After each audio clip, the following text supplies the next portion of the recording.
Hey y'all. First off, I want to say thanks for all of the attention that previous videos have gotten. Like, part 5 has 1,000 views, which is like the second of these videos that I've made regarding this fucking stupid ass game. To reach that many views. So thank you for all the attention and all of the variety of comments I've gotten. Most of them are compliments and stuff like that.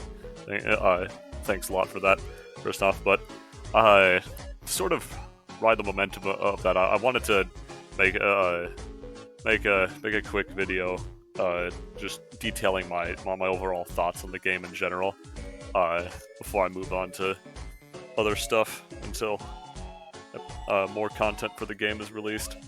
So first off, I should probably talk about how I found out about the game in the first place. I've ever heard of the site called Twitter? Yeah. I was scrolling through my For You page one day. I don't remember exactly when it was, but I heard people talking about the game and talking about the content of the game. I'll talk more about that in a second. And I was just like, you know what? The art in this game looks interesting. And based off of some of the things people are saying about like the storyline and shit like that, it looks like it'll be really silly. Like maybe a few days after that, I looked at it on Steam and I realized, oh, it's on sale, and I have $8 lying around. I should buy this, and so that's how I bought the game. And then. And so I was originally going to play through it without any recordings, and then about like 2 minutes into my initial playthrough, I was just like, this would be, considering what people are saying about this game, it'd be really, really funny if I recorded myself playing this. And so I booted up OBS, which tanked the performance on my shitty computer, and I started recording. Let's also get into the overall presentation of the game. Things like the art style and the setting sort of initially drew me into the game. Like, not like a super deep interest or anything, just kind of, that looks unique. I mean, the way the character design is, it's sort of like a pseudo anime type dealio, but with the way the colors are, with everything being very drab, it very much fits the sort of semi-dystopian, very cynical view on life setting that the game has. Also, that cynicism, that cynical view of the world also plays into the game's sense of humor, which can at times be both mind-bogglingly cringe, but also hilarious at the same time. There's also the soundtrack, which honestly it's honestly kind of a banger. It's a bop. It does a very great job at setting the tone for a lot of the scenes, and also with the overall style of it, it definitely gives a somewhat nostalgic sort of like small indie game vibe, like some type of like shit you'd see on like the Xbox Live Arcade or stuff back in the day, and stuff like that. And the puzzles, the puzzles are fine. Honestly, I've never been the best at puzzle games or anything like that, and there have been times where I've gotten stuck in the puzzle simply because it's either because I'm not super observant or because the game doesn't really make things super obvious. There's been quite a bit of footage I've had to trim down over these past recordings that have taken where I've taken way too long to notice something or other. Now as for the storyline, storyline is pretty interesting, honestly. Like with these two absolute degenerates that we follow throughout the story, it's very interesting seeing their extremely toxic codependent dynamic, with Ashley trying to completely put Andrew under her thumb and just kind of break him as an individual. But I'm not going to pretend like it's a one-sided thing either. Like, both of them are outstandingly fucked up people. Like, locking up that girl in that box, no matter how much berating you're under, no human being with a semi-functional moral compass is gonna do something like that. Like, come on, man.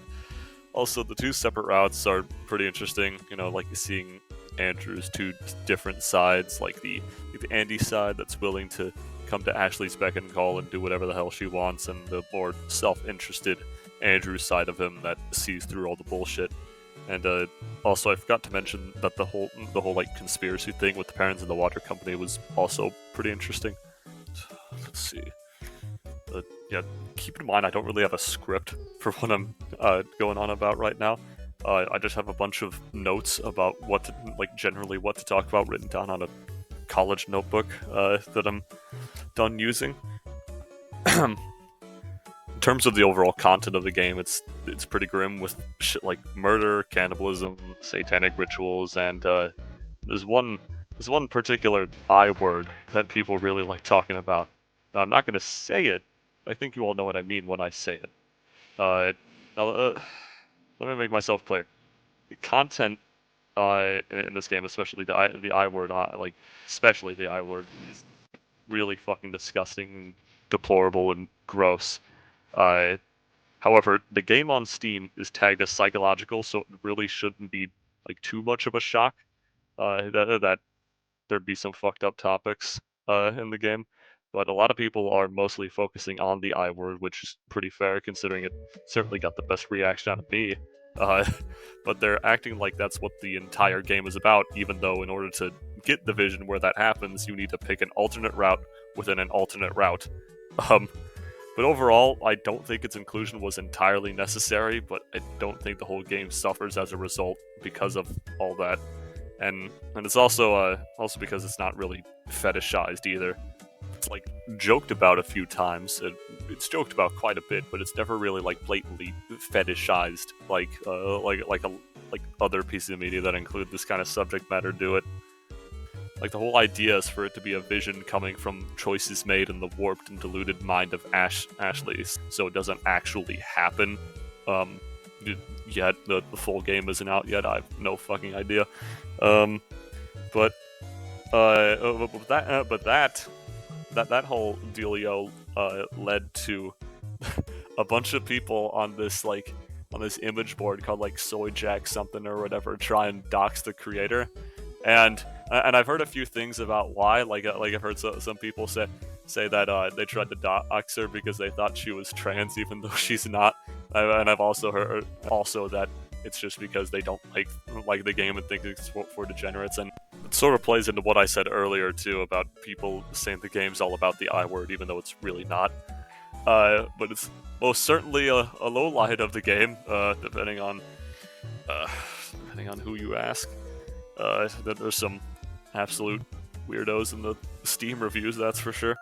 The whole like Soy Jack or whatever image board that was responsible for attempting to dox the creator, which they didn't succeed, by the way. They, I don't know. The whole site it's like a less moderated version of 4chan as far as I can tell. It's just a complete cesspool of just other random nonsense and fucked up stuff like gore. and so yeah, they really owned the libs on that one, considering that creators sort of gone off the internet now, which she's like she wasn't really on the internet much in the first place, but she's not really going to have any internet presence after the most recent devlog that just came out. About that devlog, so apparently episode 3 of the game is supposed to come out in 2024, I'm pretty sure was said, so I'm guessing maybe January or February, and I'm assuming the two different routes for episode 3 are gonna come out at different times, maybe. Yeah. Also, I should probably mention that because of the attempted doxing, the overall programming of the game has been given to a different studio, but the art and the story is still going to be done by the main creator of the game. So overall, like, part of me hates to say this, but I've enjoyed my time playing the game. I think me recording it has been a ton of fun, much to the dismay of several people I know. Can't wait to see what the storyline goes in the next episode, both because I'm somewhat invested in what's happening, and I want to see what happens with these two absolute fucking degenerates next, and also because I'm curious as to what else will cause an absolute shitstorm on Twitter over it, I feel like that'll be really entertaining to see. And as for what's going to happen on this YouTube channel in the meantime, I think I'm gonna have a lot of free time over the course of the next few months because I just finished another semester of college, and I'm on winter break right now, so I'm gonna have time to make all kinds of watchful. shit posts like and this even uh, fucking less. other different Holy shit. sorts of videos. I'm probably gonna write a couple more reviews. I've got some footage from different games that I'm gonna edit and upload, and it's gonna be silly. I'll have time to think of a lot of stuff, and if I keep getting like a pretty substantial amount of views from stuff, I'll probably stay motivated to make whatever random bullshit comes to mind. Yeah, And so this text thank you for really is not coming to my helping. TED talk, I guess. I'll see you later.